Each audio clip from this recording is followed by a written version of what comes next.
લાજવાબ। જો વિડીયો ગમે ને તો શેર કરજો, ચેનલ પર નવા હોય તો ચેનલને સબસ્ક્રાઈબ કરજો।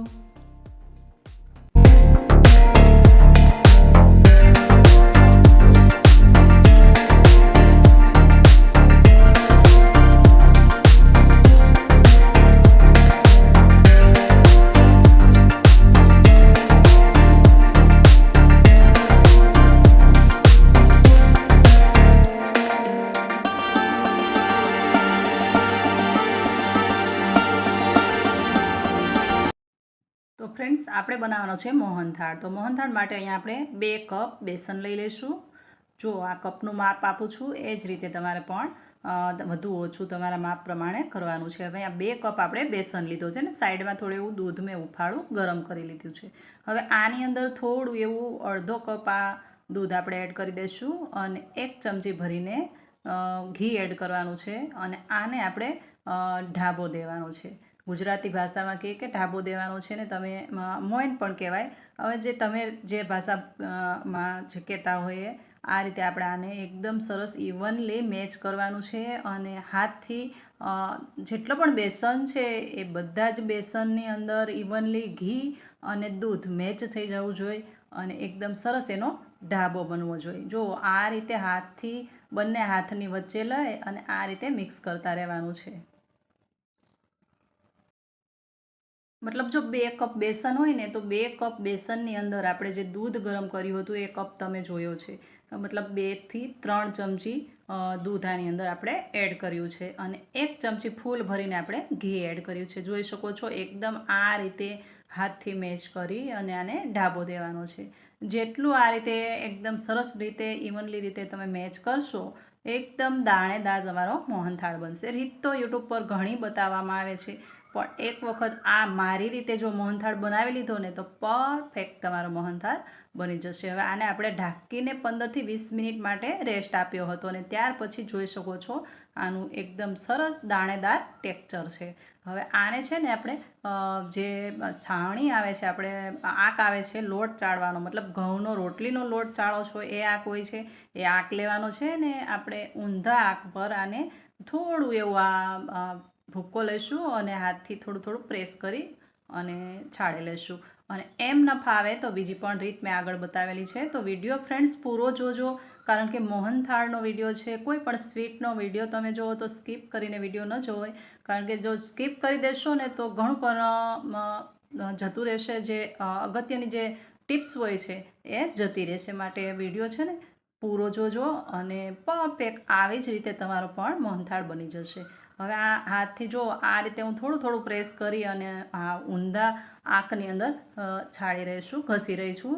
એવી જ રીતે જો ન ફાવે ઊંધો તો થોડું એવું આ ભૂક્કો લઈ અને આપણા સીધા આંકની અંદર પણ કરી શકીએ। આગળ એ રીત પણ મેં બતાવેલી છે તો જરૂરથી જોજો। હવે આટલું જો આ ભૂક્કો જે વધ્યો છે એ આપણે આ ડીશની અંદર કાઢી લઈશું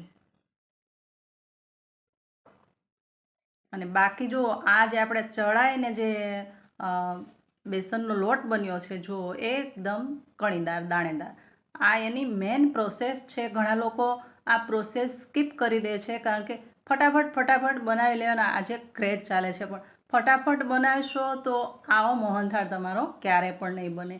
એટલે જે રીત જે જૂની રીત છે એ મેં બતાવી છે અને મોહનથાળ તો એ રીતે બનાવશો ને તો જ તમારો પરફેક્ટ બનશે। બાકી તો મોહનથાળની જગ્યાએ ફટાફટ ચાસણી પણ ન લીધી ને ફટાફટ કાચી ખાંડ એડ કરીને મિક્સ કરીને મોહનથાળ બનાવી દેવામાં આવે છે પણ એ મોહનથાળને આ મોહનથાળને ઘણો ડિફરન્ટ છે। તો જરૂરથી જોજો આ વિડીયો અને આ રીતે આ જે જૂની પદ્ધતિથી બને છે મોહનથાળ એ એકદમ મસ્ત હલવાઈ બનાવે ને એવો મોહનથાળ બને છે।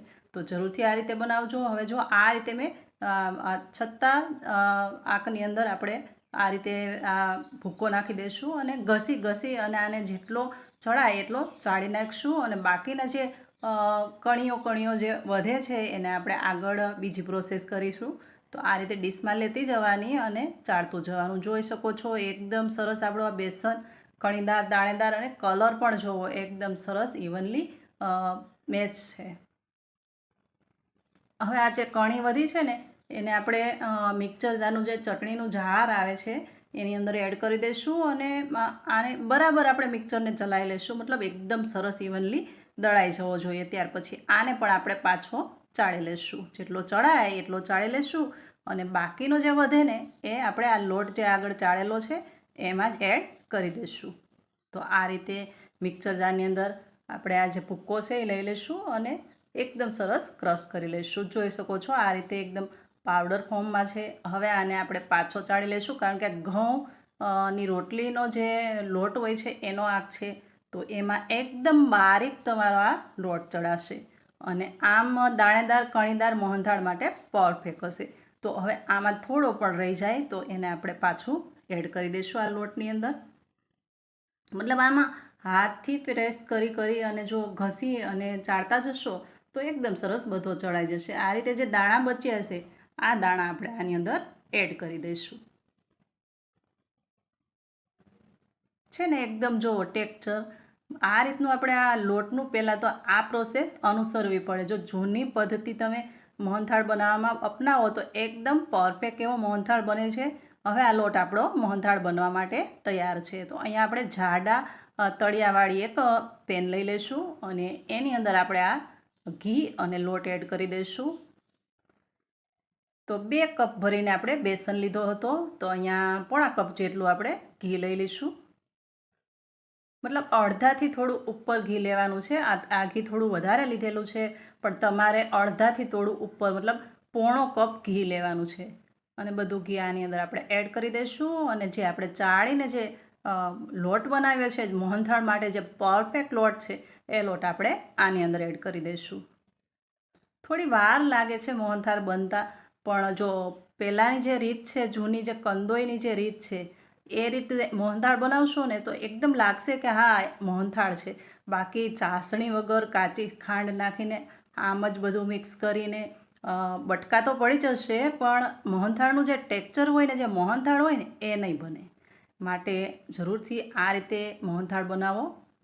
હવે આ બધો જ લોટ આપણે આની અંદર એડ કરી દઈશું. મતલબ 2 કપ આપણો બેસન હતો અને આ પોણો કપ આપણે ઘી લીધું છે અને એમાં થોડો એવો દૂધનો આપણે ધાબો અને 1 ચમચી ઘીનો ધાબો દીધેલો હતો.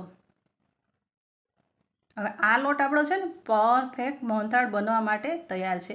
મતલબ આ પ્રોસેસની થોડી વાર લાગે છે પણ જે આગળની પ્રોસેસ છે ને એ એકદમ પરફેક્ટ બને છે. એટલે આ પ્રોસેસ જરૂરથી કરવી. બાકી તો ઘણી રીત બતાવવામાં આવી છે કે એકદમ ફટાફટ બની જાય, પણ એ મોહનથાળ ને આ મોહનથાળ એકદમ અલગ છે. હવે આને છે ને એકદમ આપણે શેકતા રહેવાનું છે. મતલબ મીડિયમથી લોની વચ્ચે ફ્લેમ રાખી અને લગભગ ઓછામાં ઓછી 7થી 8 મિનિટ તો આ શેકવાનો જ છે. મતલબ આ થોડો એવો શેકાઈ જશે એટલે આ રીતે પ્લફી બનશે. જુઓ એકદમ પ્લફી ઉપર આવે છે આપણો જે લોટ છે, આ રીતે પ્લફી બનતો જશે. તો પણ આપણે શેકતું રહેવાનું છે. અને આની અંદર વધુ દાણેદાર બનાવવા માટે આપણે જ્યારે આ લોટ શેકાતો હોય અને આ રીતે જ્યારે ઉભરો આવે એ ટાઈમ પર આપણે દૂધ એડ કરવાનું છે. અને એ દૂધની અંદર મેં જે ફૂડ કલર આવે છે એ કલર એડ કર્યો છે અને આ દૂધ આની અંદર આપણે એડ કરી દેવાનું છે. ત્યાર પછી આપણો જે આ લોટ છે એકદમ દાણેદાર શેકાશે. જુઓ એકદમ પ્લફી બની ગયું છે. હવે આ દૂધ છે એમાં થોડો એવો ફૂડ કલર એડ કર્યો છે અને આની અંદર આપણે એડ કરી દઈશું. જ્યારે આની અંદર એડ કરશો ને એકદમ દાણેદાર કણીદાર એવો આ તમારો લોટ બની જશે. તો આ રીતે થોડું દૂધ એડ કરી અને આપણે આને શેકતા રહીશું. મતલબ આપણે જે નાની એક વાટકી હતી એ પૂરું દૂધ આની અંદર એડ કરી દીધું છે અને હવે આને એકદમ શેકતા રહીશું. હજુ પણ આનો કલર આ યલોમાંથી એકદમ ચેન્જ થઈ જશે. જોઈ શકો છો એકદમ દાણેદાર અંદરથી ટેક્સચર આવ્યો છે. બસ આ જ પ્રોસેસ છે દાણેદાર બનાવવાની. એક તો આપણે જે લોટ અંદર સાળીને જે છાણી કર્યો એ અને બાકીનું આ દૂધ એડ કરશો ત્યારે તમારો આ જે મોહનથાળ છે આ બેટર છે એકદમ દાણેદાર બની જશે. જોઈ શકો છો. મોહનથાળ બનાવો ને એ બહેનોને કંટાળાજનક વાત છે, કારણ કે મોહનથાળમાં થોડી વાર લાગે છે. મતલબ ગેસ ટૂલ પર એક વખત તમે ગયા તો લગભગ અડધોથી પોણી કલાક તમારે ત્યાંના ત્યાં ઊભું રહેવું પડે છે. મતલબ બીજું કામ તમે સાઈડ પર છોડવું પડે છે ને સ્પેશિયલ મોહનથાળ પર ધ્યાન આપવું પડે છે. એટલે કદાચ બેનો બહુ ઓછો મોહનથાળ બનાવે છે, બાકી તો ઘણી બધી વેરાયટી બનાવી લે છે. એટલે ફટાફટ બનાવવાની પદ્ધતિ બતાવવામાં આવે છે. પણ ફટાફટ બની જશે તો મોહનથાળ આવો તમારો ક્યારેય નહીં બને. એટલે જો આ જૂની પદ્ધતિથી જે હલવાઈ બનાવે છે, આજ પણ હલવાઈ આ જ પ્રોસેસથી મોહનથાળ બનાવે છે ને પહેલાં પણ આ જ પ્રોસેસથી બનાવતા હતા. તો એને તો ક્યારેય એવું ફટાફટ બનાવ્યું નથી. કારણ કે મોહનથાળ અલગ અલગ મીઠાઈ હોય છે, બધાનું એક અલગ અલગ ટેક્ચર હોય છે. તો મીઠાઈ જે રીતે બનતી હોય એ રીતે જ જો બનાવવામાં આવે, વર્ષો પહેલાંથી જે રીતે બનતી એ રીતે બનાવવામાં આવે તો એકદમ સરસ ટેક્ચર આવે છે. જુઓ આ લોટ આપણો એકદમ શેકાઈ ગયો છે, એનું ટેક્ચર જુઓ અને આ લોટ જુઓ કે એકદમ સરસ ઇવનલી આપણો જેવો આપણે જોઈએ છે મોહનથાળ માટે એવો આપણો આ લોટ શેકાઈ ગયો છે. મતલબ થોડી વાર લાગે છે, 8 થી 10 મિનિટ લાગે છે, પણ એકદમ પરફેક્ટ એવો આપણો આ લોટ શેકાઈને તૈયાર થાય છે. જોઈ શકો છો એકદમ એનું ટેક્ચર આવ્યું છે દાણેદાર. અને હવે આપણે ચાસણી બનાવી લઈશું. તો ચાસણી બનાવવા માટે આપણે આ જ વાસણ લઈ લઈશું. મતલબ આપણે વાસણ બહુ ઓછા બગાડીશું અને એના જ વાસણમાં આપણે ચાસણી બનાવી લઈશું. તો આપણે અહીંયા 2 કપ ભરીને બેસન લીધો હતો, તો 1 કપ ભરીને આપણે ખાંડ એડ કરી દઈશું અને 1 કપ ભરીને પાણી એડ કરી દઈશું. એકદમ 2 કપ સાથે 1 કપ ખાંડ, 2 કપ બેસન સાથે 1 કપ ખાંડ, એકદમ પરફેક્ટ મેઝરમેન્ટ છે. તો જો તમારે લખવું હોય તો લખી લેજો અને પરફેક્ટ આ જ રીતે મોહનથાળ બનશે. જો ખાંડ થોડી પણ વધારે કરી અથવા તો 2 કપ બેસન છે, જો 2 કપ ખાંડ લઈ લીધી તો તમારો મોહનથાળ છે ને એ ગળે પણ નહીં ઉતરે, એટલો સ્વીટ બની જશે. એટલે આ માપ, આ રેશિયો યાદ રાખવાનો છે. કારણ કે 2 કપ લોટ છે તો લોટનું વજન પ્રમાણે ડબલ કરવાનું કીધું. મતલબ વજન હોય, હવે જે ખાંડનું વજન હોય વધારે હોય છે, લોટનું વજન ઓછું હોય છે. તો 2 કપ બેસન છે અને 1 કપ ખાંડ લીધી છે, જો વજન કરશો તો બંનેનું સેમ જ થશે. મતલબ 2 કપ લોટ છે તો 2 કપ ખાંડ ક્યારેય એડ ન કરવી ને આ પદ્ધતિ યાદ રાખવાની છે. હવે આ ખાંડને આપણે મેલ્ટ થાય ત્યાર પછી ચાસણી બનાવવા માટે થોડી વાર ઉકાળતા રહીશું. અને જ્યારે ખાંડ તમે મેલ્ટ કરો ત્યારે થોડી ફ્લેમ વધારે કરવાની છે અને મેલ્ટ થઈ જાય ત્યારે ફ્લેમને થોડી પાછી પાડી દેવાની છે અને મીડિયમથી લોની વચ્ચે આપણે ચાસણી બનાવવાની છે. અને આને આપણે 1 તારી ચાસણી લઈશું. કારણ કે 2 તારી ચાસણી જો બની જશે તો મોહનથાળ તમારો કડક બની જશે. એટલે એકદમ પરફેક્ટ જે મોહનથાળ હોય એ ટેક્ચર જોઈતું હોય તો આપણે 1 તારની આની ચાસણી લઈશું. હવે થોડીવાર ફ્લેમ મેં વધારેલી છે, થોડીવાર ઓછી, જ્યારે ચેક કરું ત્યારે ઓછી કરેલી છે. એ હિસાબે તમને આ પ્લફી દેખાય છે, પાછું થોડું બેસેલું દેખાય છે. આ રીતે તમારે પણ ચેક કરવાનું છે. અને જ્યારે ચેક કરો ત્યારે તમારા જે અંગૂઠો અને આંગળી હોય એની વચ્ચે તમારે આ રીતે જ્યારે એક તાર બંધાય અને ત્યારે તમારી આ ચાસણી પરફેક્ટ છે. અને હવે આ જે આપણે લોટ શેકીને રાખ્યો છે એ આ ચાસણીની અંદર બધો જ લોટ આપણે એડ કરી દઈશું. તો મોહનથાળ બનાવવામાં તો ઘણી જ વાર લાગે છે. મતલબ 15 થી 20 મિનિટ પૂરી પ્રોસેસમાં નીકળી જાય છે. એટલે કદાચ ઓછો બને છે.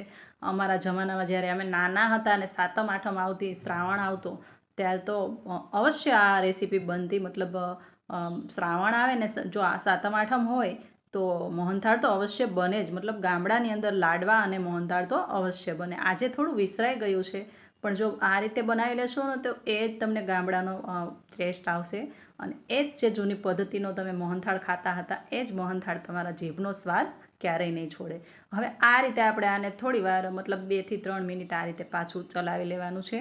અને એકદમ ફ્લેમ લો કરેલી છે. લો ફ્લેમ પર આ ખાલી મિક્સ કરવા માટે હું ચલાવી રહી છું. અને હવે આને આપણે એક ચોકીની અંદર ઘી લગાવી અને બધું જ આ બેટર છે ચોકીની અંદર ઢાળી દઈશું. અને જ્યારે થોડું એવું ઠંડુ થાય ત્યારે આના ચકતા કરી લઈશું. અને અહીંયા આ ચોકીની અંદર જ્યારે આ બેટર તમે પાથરો ત્યાર પછી તમારા અનુકૂળ તમને જે પણ ડ્રાય ફ્રૂટ્સ તમને ગમતા હોય એ રીતે તમે સજાવી શકો. અહીંયા મેં ઓનલી ફોર કાજુ લીધેલા છે અને કાજુની કતરનથી હું સજાવી રહી છું. અને જ્યારે ઠંડુ થશે ત્યારે આપણે આના ચકતા પાડી લઈશું. એકદમ સરસ એવો મોહનથાળ બને છે અને હલવાઈ સ્ટાઇલ કહી શકો. કારણ કે જૂની પદ્ધતિનો મોહનથાળ છે ને પરફેક્ટ બને છે. હવે જ્યારે ઠંડુ થાય ત્યારે આ રીતે છે ને આપણે એના ચકતા પાડી લઈશું. છે ને એકદમ પરફેક્ટ. તો તમે પણ બનાવજો. તો રેસીપી ગમે ને તો શેર કરી દેજો. ચેનલ પર નવા હોય તો ચેનલને સબસ્ક્રાઈબ પણ કરી દેજો. પાછા મળીશું નવી રેસીપી સાથે. ત્યાં સુધી આવજો. Thank you for watching.